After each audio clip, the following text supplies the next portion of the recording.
Velkommen til min nye channel, som jeg har besluttet mig, at jeg skal lige oprette i dag. En YouTube channel, der hedder herefter fra flytningslejre til sin første million. Den er en god titel, ikke? Velkommen my channel, og jeg vil fortælle alt om hvad jeg har investeret, hvordan jeg har opstartet med investering, min økonomiske frihed, jeg har plan om det, hvordan og hvorledes. Men jeg skal jo starte alting et sted. Jeg kommer jo fra flytningslejre. Jeg er flyttet fra mit hjemland på grund af krig. Somalia. Jeg flyttede flytningslejre til Kenya, hvor jeg har boet der et år. Og det var frygteligt. Det var ikke så sjovt. Kom fra et hjem, tryghed, et hus, alting fungerer, og så landede lige pludselig udlagt. Og det eneste sted, vi kunne være, det er at bare finde et sted, hvor man kunne være fred med sine børn. Og jeg var mor til 3 små.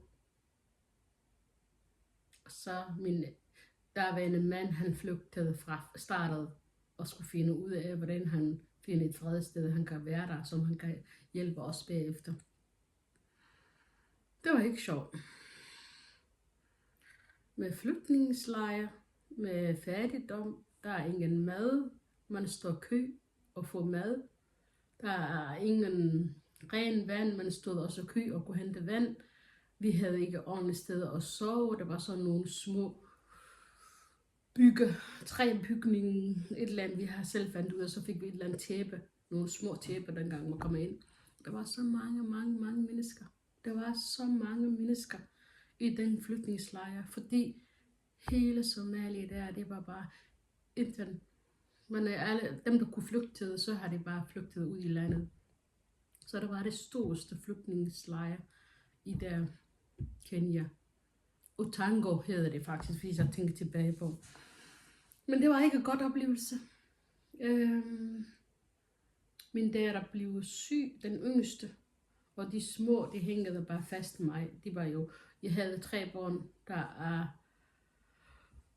yngste var, jeg lige faktisk født under krigen 91. Og så flygtede jeg til flytningslejre. Jeg var hjemme til Danmark, eller hvad hedder det, til Somalia, en tur Xmanium, og så blev det ikke godt, så flygtede jeg igen tilbage. Det 2 ture, jeg har været i der flytning frem og tilbage. Men vi overlevede, det var det vigtigste. Det var hårdt at være mor og sidde på sådan en flytningslejr. Prøv at forestille sig det fjernsyn, man ser i dag nogle gange, når jeg ser på. Jeg blev faktisk lidt berørt. Jeg turde ikke se på. Jeg havde krig og udlæggelse. Jeg kan ikke engang forholde mig at se i den nyhed, der har været og kører på alle de krig, der kører på ham Putin, han udlægger den land, hvad hedder det egentlig? Ja, jeg er god til sådan noget at huske de forskellige ting, men det er folk, Europa, der tæt på, der flygtede. Det er jo helt andet i forhold til den flytning, jeg har været igennem.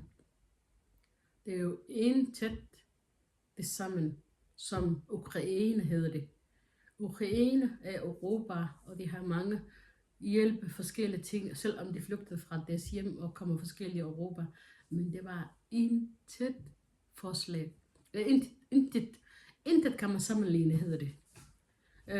Det har været svært. Det var bare et Afrikas flytning, kan man ikke slet ikke. Der er ikke mange, der ved det, for man læser kun avisen eller hører på lidt, men intet. Det er så forfærdeligt at være på. Og det er jo ubehageligt, der er sulten, alting er udlagt.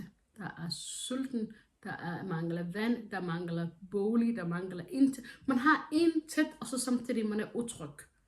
Man er bare krig, indtil man finder et sted at være der tryg. Man er bare flugt på grund af det uro, der har været. Jeg har været der i cirka et år, tror jeg, for jeg fik kontakt med min eksmand, som heldigvis kom her til Danmark og fik som flygtning kom her til Danmark, fået asyl, hedder det. Og det var jeg jo så glad for. Og efter han været her, og så kontakter han mig, hvor mig og ungerne kommer ud fra flygtningslejre og finder et rum, et værelse, hvor vi kan bo i Kenya. Det er jo helt luksus at komme fra flygtningslejre og lege et værelse, selvom det er helt i lav. Vi snakker stadig, det er jo ingenting. Men jeg var så glad for det faktisk. Jeg var mega glad for det og kom. Vi flygtede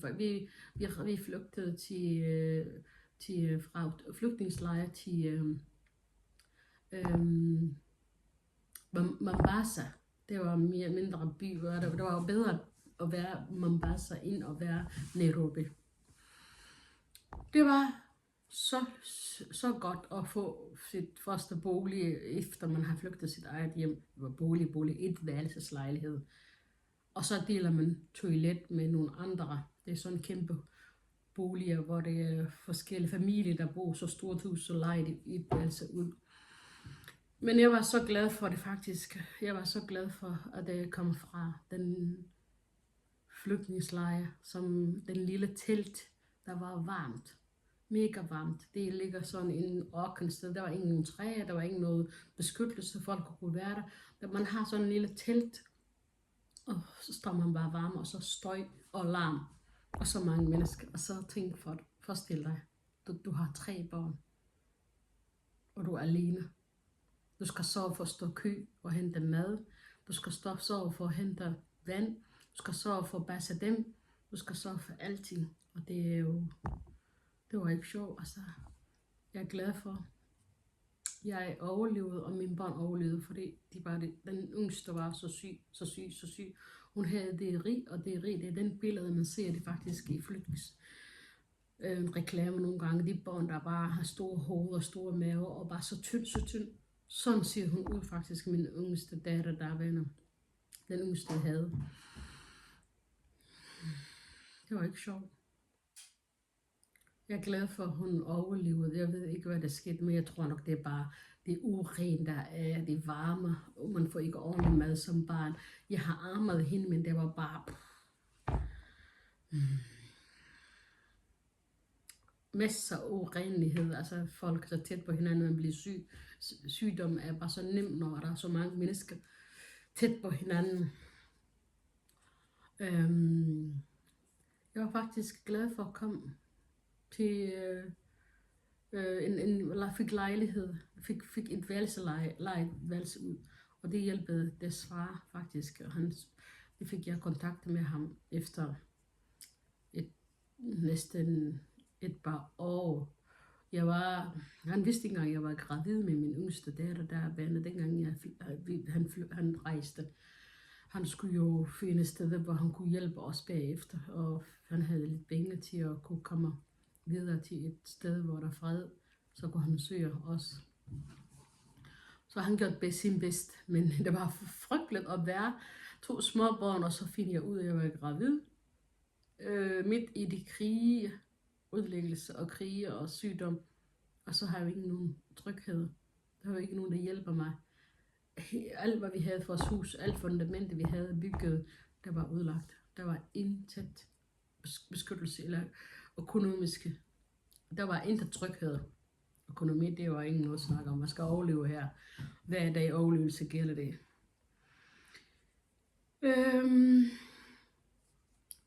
Der var faktisk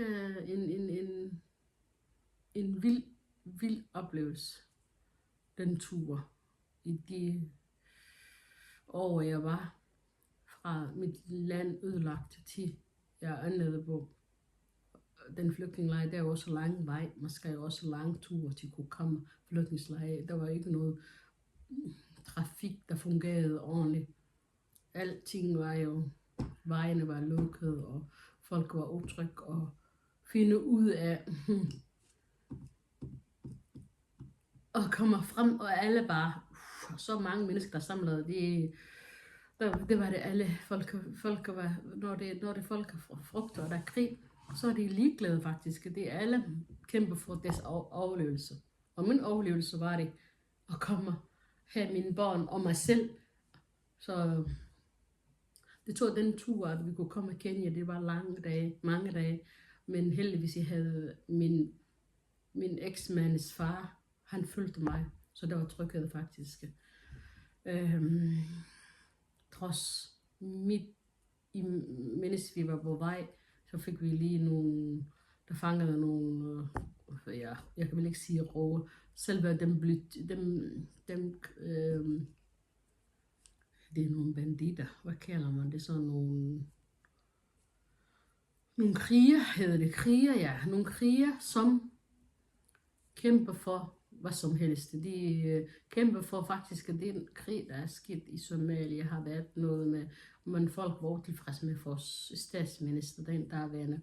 Og så tænkte jeg, hvor vi skal bare han var jo, de har tænkt på, jeg tror han var, jeg kan jo ikke finde ud af, hvad var han diktator eller ej, men de siger det, han var diktator, der var kun hans familie, og alt hvad der fik bedre, der var det hans familie, klan, der fik det hele.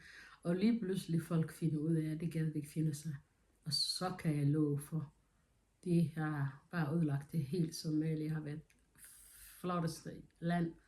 Jeg har opvokset og havde bedste barndom, men vi havde en kæmpe hus, vi havde alt, hvad vi har brug for, mig og min mand, dengang vi fandt sammen, eller vi giftede sammen. Men vi havde ikke mere, fordi folk var bange. Der var bare mange, der blev slået ihjel, og alt er udlagt. Og så er det bare, så skal man finde et sted at være. Men så har jeg været den krig sagt, jeg har ikke været krig, men jeg har været midt i det krig. Jeg kan ikke huske ret meget, fordi jeg var mor, og jeg var ung. Og det var bare at opleve overlevelse. Overlevelse og flugt. Jeg flugtede flere dage til Kenya, flygtningslejre. Og det var jo fint at komme fra et sted, hvor man tror bare, man får fred nu. Men det var fred nok, men det var jo... Folk kæmpede for stadigvæk, de havde ikke noget mad nok, de havde ikke vand nok, det havde ikke sundhedsordning, det var så mange mennesker, der samlede et sted. Det var faktisk kaos. Jeg ville heller gerne blive i de hjemland, hvor der var udlagt, fordi så kunne jeg se noget, jeg kendte, og der var lidt mere. Der var ikke sådan en torkende sted, man bare åbner en flygtningslejre, folk skal blive derinde, det må ikke komme ind i byen. Der var sådan lukket sted. Det var ikke så sjovt faktisk, og jeg synes, jeg kan bare den dag i dag, kan jeg ikke lide at se på folk, der er krig, eller oplever krig og flygtning. Det synes jeg, det er jo, det tvinger mig nogle minder, nogle ting, der ligger mig ind i, som jeg vil ikke opleve det igen, den krise. Derfor jeg havde det at se på det. Jeg overlevede. Jeg været der i flygtningslejre i cirka et år, tror jeg. Det er svært at huske det, tid, når man står i sådan en situation. Men så fik vi lov til at være komme ud i samfundet, bo i, hvor man kan købe mad, og man kan bevæge sig, der er bil. Det er jo andet end flytningslejre, for det flytningslejre, det er folk, der bliver bare lukket ud i samfundet. De skal bo et sted, hvor der ikke engang faktisk noget system, der fungerer overhovedet. Det var bare, værsgo, du får et lille telt. I don't care. Det er et problem, for de vil ikke have folk ind. Og jeg kan da godt forstå sådan en land som Kenya, det skal ikke have bare lige pludselig bum, så mange mennesker ind i deres land, og det kan jeg godt forstå, men han side, det er umenneskeligt, at folk kan blive udsat den måde, at de kunne få jo bedre flygtningslejre, bedre indstillet, bedre madforhold, bedre sundhedssystem. Der var intet. Der var mange, der døde, og der var mange, der var syge. Men jeg overlevede, plus mine 3 børn. Gud, tak for det. Allah, eller hvad kalder det? Gud, siger jeg bare. Tak. Og så startede det hver dag igen, efter jeg kontaktede med min eks, og vi fik et bolig, vi kunne bo et værelse. Det var jo super luksus i forhold i flygtningslejret. Så fik vi også mulighed at kunne komme med sygehus, hvis vi skulle bruge for det. Han har sørget for at betale det, han kunne betale det. Mellemtiden han fik lov til at kunne være her i som flygtning her i Danmark. Og det var første gang, jeg hørte fra ham efter lang tid. Han var ikke engang med den fødsel med min datter. Han vidste ikke engang, at jeg var gravid. Dengang han gik, jeg var smågravid. Jeg tror nok kort efter, jeg fandt ud af, at jeg var gravid. Det var faktisk godt at være Kenya i Mombasa, den lejlighed. Så hans far tog år tilbage med hans familie, fordi de boede jo alle sammen igen i Kismayo, fordi de gad ikke flygte. Min mor engang ville med mig. Der var jeg, kun mine børn og mig, og min svigerfar David, han hjælpede mig på grund af, jeg var jo sådan alene kvinde med små børn. Hvordan skulle jeg komme ud i grænsen, fordi jeg skulle komme derude. Og min eksmand, han fortalte os, at vi skal komme flygtningslejr, at vi kan komme videre. Det var godt tænket af ham. Det var virkelig godt tænket af ham, at han har planlagt at komme videre, for ellers så han ikke overlevet. Fordi først der var en mand, der blev udlagt. De penge han havde, hvis han ikke fik lov til at kunne rejse og kunne komme flygtning videre til Europa, så havde vi intet i dag, fordi de penge så har vi bare brugt at spise. Men der var han klogt tænket på, det må jeg nok sige, trods jeg synes, det var eddermed svært. Det var dårligt af ham, at han flygtede, og jeg skulle stå alene med de børn, med graviditet og fødsel, med et flygtningslejr. Der er intet, og alle de syge børn, og jeg er også sur, men jeg kan godt tilgive ham, fordi han har gjort det bedste, og han har gjort bedre i dag, og hvor jeg står her i dag, kan tale med jer. Hvis der var ikke ham, så har jeg ikke haft den mulighed at være her i Danmark. Hvis han ikke tænkte på det, og hjælpede. Og efter et år faktisk, så søgte han som flygtning, også som familiesamfund hed det. Så kom vi her i Danmark. Det var lige der 92 kom jeg en juli måned, sommer, varmt. Og der var sommervarmt der i dag juli, de 10 af det, men dengang jeg kom, det føltes faktisk, at det var så koldt. Folk gik med shorts og kjoler, og jeg havde det varmeste tøj og tæppe, og jeg tænkte bare, nej, hvor filen koldt det her land. Hvorfor er det så koldt? I dag kan jeg godt sige, at det var jo varmt. For hvis man kan vende sig varme og koldt, hold da op, jeg tænker bare, what? Skal jeg leve det her vand? Og så tænker jeg bare, nu er det... Så sagde min eks dengang, bare vente, det bliver jo koldt, fordi bare vente, det bliver vinter. Der er jo ingen kold lige nu. Ja, og så fandt jeg ud af efter. Første vinter, det var sniger, det var hvidt over hele. Første sniture, jeg har skulle opleve, det var her i Danmark. Jeg har vidst ikke engang, at der findes et land, hvor der er sne, der falder. Alting var jo varmt.